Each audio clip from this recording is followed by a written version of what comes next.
நடிகர் சந்தானம் நடித்த DD next level படம் இன்னைக்கு ரிலீஸ் ஆகியிருக்கு. அந்த படம் ரிலீஸ் ஆகி நிறைய பாசிட்டிவ் ரெஸ்பான்ஸ் கிடைச்சிட்டு இருக்கு.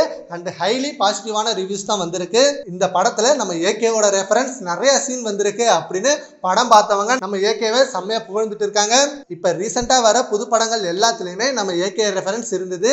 நம்ம தமிழ் படத்துல மட்டும் இல்லாம மலையாள படம், கன்னட படம் இப்படின்னு எல்லா இடத்துலயும் நம்ம ஏகே ரெஃபரன்ஸ், நம்ம ஏகே போட்டோஸ் இருக்கு. அந்த சந்தானா அவர்கள் நம்ம தல அஜித்தாரோட ஒரு ரசிகர். கண்டிப்பா இந்த படத்துல யூஸ் பண்ணது எதிர்பார்த்ததுதான். டிடி நெக்ஸ்ட் லெவல் படத்தோட ப்ரொமோஷனுக்கு கொடுத்த இன்டர்வியூல கூட தல அஜித்தாரை வச்சு எடுத்த இன்டர்வியூ பத்தி அவர் பேசியிருந்தாரு. ரொம்ப வருஷத்துக்கு முன்னாடி அந்த ஒரு இன்டர்வியூ நடந்தது. அது ஒரு செம்மையான மொமெண்ட் தான். ஏன்னா அதுக்கு முன்னாடி கிரீடம், பில்லா அப்படின்னு 2 படத்துலயும் தொடர்ந்து நான் நடிச்சிட்டு இருந்தேன். அதுக்கப்புறம் கொஞ்சம் கேப்பா இருந்தது. அந்த கேப் முடிஞ்சதும் தல அஜித்தாரே எனக்கு கால் பண்ணி நீங்க ஒரு இன்டர்வியூ பண்ணணும் என்ன அப்படின்னு சொன்னாரு.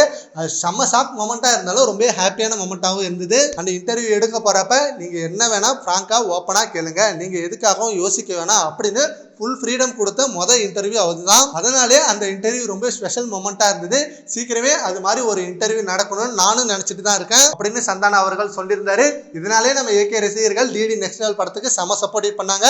அண்ட் இப்ப அந்த படத்திலே நம்ம ஏகே ரெஃபரன்ஸ் நிறைய வந்திருக்கு. சரி, ஓகே ஃப்ரெண்ட்ஸ், டிடி நெக்ஸ்ட் லெவல்ல நம்ம ஏகே ரெஃபரன்ஸ் வந்திருக்கு. அதை பத்தி உங்க ஒப்பீனியனை நம்ம கமெண்ட் பாக்ஸ்ல கமெண்ட் பண்ணுங்க. Thank you friends.